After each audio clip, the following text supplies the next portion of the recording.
This is part 1 now of what I hope will be a series of parenting, very brief parenting tips. We're going to start with resilience, and just starting if your kids are really, really young, so let's say we have 2 to 4 year olds here, just think what age appropriate wise can these kids be doing? First off, they can make choices. So if you're going out in the rain and you're saying put on your coat and you have this argument going on, I would suggest you put 2 coats in front of them and say this or this. Bring the choice down, minimalise it a bit, but make them make that decision. A lot of times at the moment we have an issue with older kids with making decisions and having opinions. So I think if you started from an early age, your kids grow up understanding that they can make a decision for themselves. They're allowed to have an opinion on something. So whether it's what you're giving them for breakfast, 2 choices. Will you have this or will you have this? Narrow it down. As they're growing up then, what is age appropriate? It depends on you. Whether your child is the first child, it might be the last of 4 or 5, obviously that all makes a difference. You know what your kid is capable of. So if they're capable of bringing their washing down to the washing machine, let them. Put up a star chart, let the kids see all the positive stuff they do is rewarded. Whether that's rewarded in praise, in an extra hour of TV, in an extra hour online, on a little game, whatever it is they like to do. It doesn't matter. Whatever works for you. Every house is different, every child is an individual. Bring their washing down. Pull up their duvet. Maybe get their bags ready for the next day, whether it's play school or school. These things aren't rocket science, guys, and our kids are so able if we let them. So all I'm saying is for those of you with young kids, please start from a very early age in allowing your kids to do things for themselves. Of course we want to mind them, treasure them, look after them. That's not what I'm saying here. Just teach them that they are able. It will be one of the best lessons you will ever give them.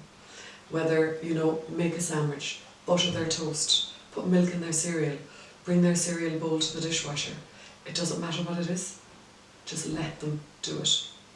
As they grow older, it's the same thing. I have kids coming to me at 8 and 9 years of age. One of the jobs they might get going home is make a sandwich because they've told me they cannot feed themselves. They need to be able to feed themselves. Make a sandwich.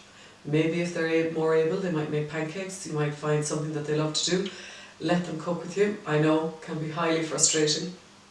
But that's where they learn a love of food and a love of cooking. And if it's only once a week, once every 2 weeks, once a month, it doesn't matter. But really try and teach them. I've often suggested to parents, even if both parents make a list of what they would like to teach their kids over a period of maybe 6 months. Now that may well be, for some, kick a ball around, get better at soccer, get better at a sport. For others it might be teaching them how to cook. For others it might be teaching them how to knit. For others it might be teaching them maybe different stuff within the home, just jobs to help out the family. It doesn't matter. Anything. But teach, keep teaching. If we don't, our kids do not feel capable, they do not feel resilient, and they do not feel able. I had a client came into me at 20 years of age. She was due to go to the States with her pals, and she said to me, nobody really wants to share with me because I really don't have much to offer. I can't cook, I can't put on a wash, I've never really had any role at home that made me strong and made me someone that I just have something to offer now of sharing an apartment with someone. How sad is that? I had to ask that kid to go home, and she wasn't a kid, she was 20 years of age, go home and when her mum went to work, go put on a wash, text me and let me know it was done. I gave her 3 or 4 recipes, I said that's all you need, cook them. So we are talking about basics, and all through these little snippets that I'll be sending off, it is basics because that's what they need. Our role as parents is to make them independent of us. That's not to say we don't hug them and cuddle them and mind them, because we do, and that is vitally important, but we need to teach them.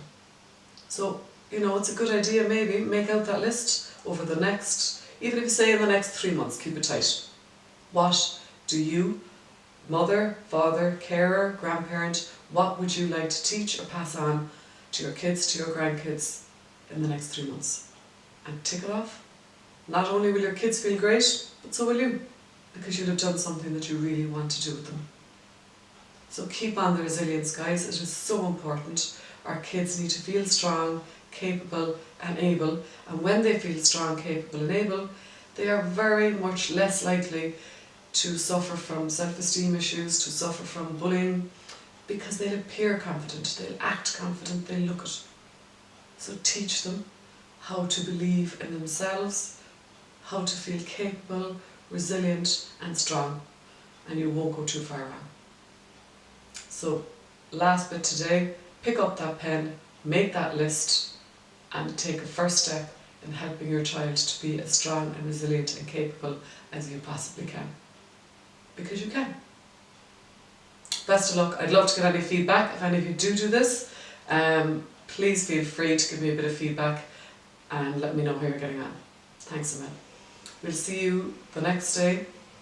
I'll hope to do one of these at least once a week.